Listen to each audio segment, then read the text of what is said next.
Terminator Resistance is a 2019 first-person shooter video game developed by Teon and published by Reef Entertainment for the Microsoft Windows, PlayStation 4 and the Xbox One. It is based on the Terminator franchise and is set during the original future war seen in the films The Terminator and The Terminator 2 Judgment Day. And as always guys, do me a solid, please subscribe to the channel, hit the bell button and also hit the like button, it really does help. So here guys is my review for Terminator Resistance. Ever since James Cameron gave us the 1985's Terminator and the legendary 1991 masterpiece Terminator 2 Judgment Day, fans have been waiting for a worthy extension to the story. With moneybags Hollywood fucking up the franchise with every film after T2, developers Teon now bring us Terminator Resistance and we kind of finally have the entry that we have been waiting for. The game is developed by Teon, a team of Polish developers that made their debut in 2007 and who also gave us the god-awful Rambo video game.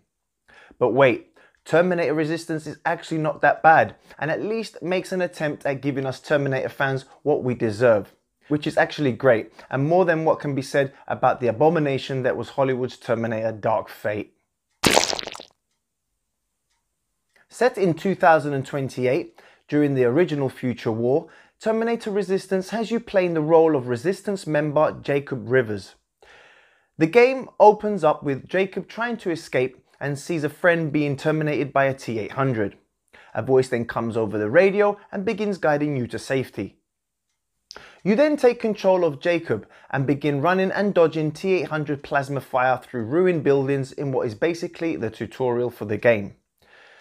Along the way you acquire a pistol and a classic Uzi 9mm, which can be used to dispatch the smaller Skynet enemies like spider bots and hovering sentinels.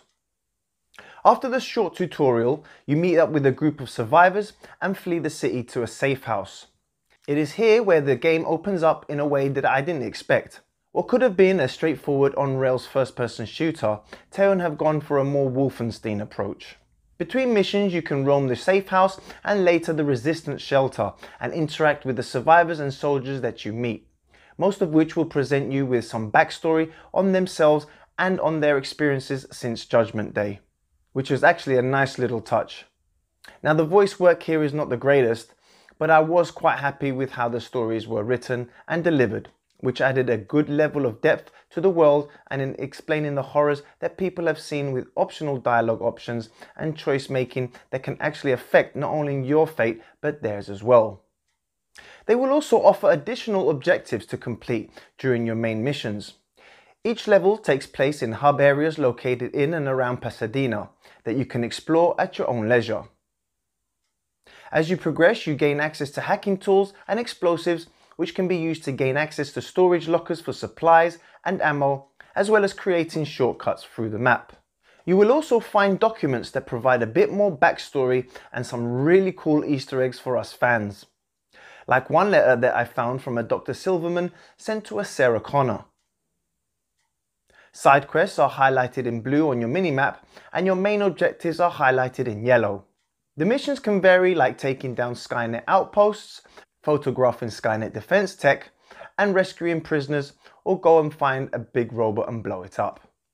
During the first few missions, Teon did a great job of enforcing how threatening the Terminators are, and taking them on with your standard weapons is suicide, especially on the hardest difficulties, which by the way I highly recommend that you guys play this game on the highest difficulty. It's a way better experience. As HKs roam the skies and T-800 patrols appear, you must use cover and stealth to sneak past them. The darker side of the Terminator world is also explored as you begin receiving reports of experiments on humans taking place, with even Robert Patrick's famous T-1000 making a very cool appearance. The core gameplay is like any other first-person shooter, with the usual weapons to collect. Using the weapon wheel you can carry up to 4 primary weapons, with a selection of explosives and distraction items to choose from. As you explore, you can grab resources to craft ammo and find chips from defeated machines to upgrade your weapons. All this adds to a great level of depth to the experience, but feels a bit unnecessary due to the lack of challenge later on in the game. As I mentioned before, the T-800 models are not to be taken on with standard weapons, but once you get your hands on plasma rifles, you can then take them down easily. There is loads of ammo crates and supplies throughout the maps, meaning I hardly ever use the crafting system, and although health can be restored manually by using health packs, these too can be found in high supply throughout the ruins of Pasadena. That's not to say that the game is very easy. Although the T-800 enemies become less of a threat later on, the advanced models and eventually the T-850 present a tougher challenge that spikes up the difficulty but then drops off again when you acquire better weapons. A few of the boss battles stood out, especially the HK tank, which has you having to hide from its spotlights while waiting for the right moment to strike. Everything about Terminator Resistance oozes fan service, with some locations from the movies being faithfully recreated, with plot points being created and expanded on based on dialogue and hints that was given throughout the movies. One side mission has you finding a dog for a young boy and then helping him name the dog Wolfie, which was really a nice touch. Even the vehicles throughout the levels hark back to the classic films, like the truck model used during the T2 motorbike chase scene with Arnold. And another nod to the movies that I really liked is the first encounter with the T-850, who wears the same outfit Arnie had on during the tech noir club scene in Terminator. This all just proves that the team at Teon are huge fans and made the game specifically for us Terminator fans. And if you are a fan of the music from the movies, then you are in for an absolute treat, as the sound work here in this game is definitely one of its best attributes. The haunting Brad Friedel soundtrack is also here and plays throughout the whole campaign, along with the iconic weapon sounds which all sound amazing, helping to keep you immersed in the Terminator world at all times. The game does have quite a few problems though, with the presentation side being my biggest gripe.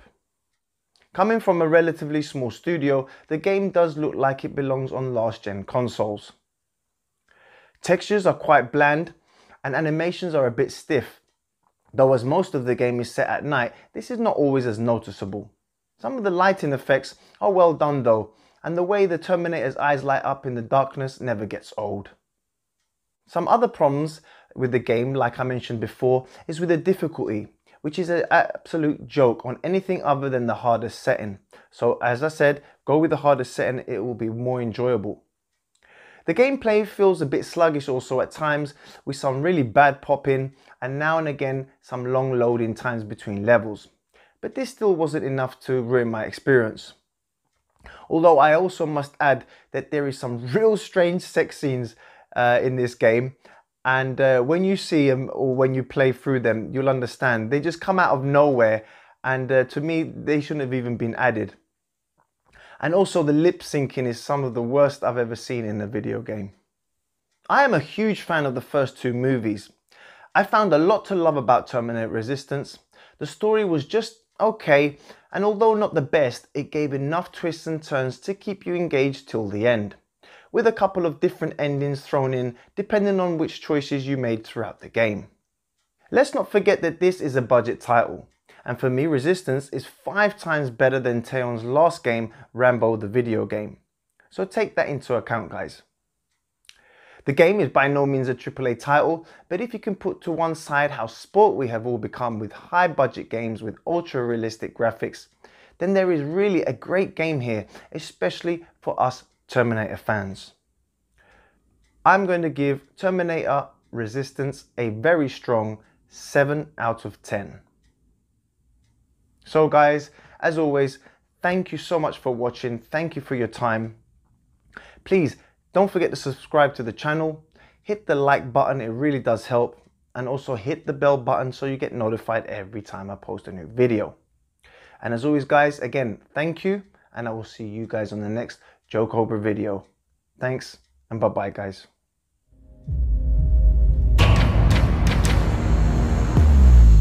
Here they come!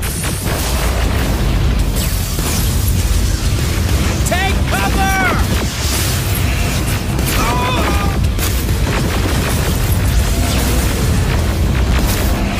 You need to find a way to get out of there.